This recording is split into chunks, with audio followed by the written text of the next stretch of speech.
ஆபத்தான சூழலில் எடுக்கப்பட்ட ஒரு தீர்மானம். அதை நேரில் கண்டவர்கள் வாழ்நாளில் மறக்க முடியாத ஒரு அனுபவம். 1984 ஆண்டு நவம்பர் மாதம், ஐப்பசி மழைக்காலம்.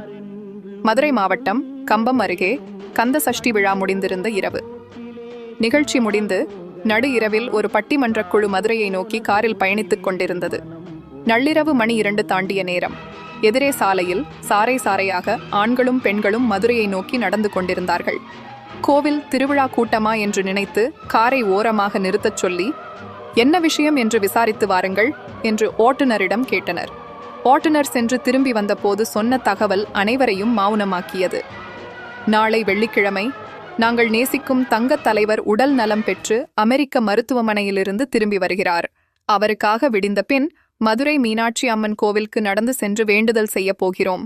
அதற்காகத்தான் இந்த மொத்த கூட்டமும் இப்போது பயணம் செய்கிறது.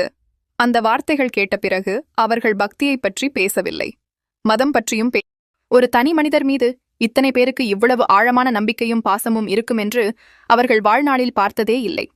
அந்த தருணத்தில் மனதிற்குள் ஒரு வரி எழுந்தது. இறைவா, உன் மாளிகையில் 1000 மணி விளக்குகள் இருக்கலாம், ஆனால் தலைவா, உன் காலடியில் எரியும் இந்த நம்பிக்கையின் ஒளி அவற்றையெல்லாம் மிஞ்சியது. அன்று உண்மையாக எல்லா மதத்தினரும் எல்லா சாதியினரும் ஒரே மனிதருக்காக வேண்டினர். அந்த மனிதர் எம்ஜிஆர். இது அரசியல் அல்ல, இது புகழ் அல்ல, இது ஒரு வாழ்க்கை முழுக்க மக்கள் விதைத்த நம்பிக்கையின் விளைவு. நன்றி.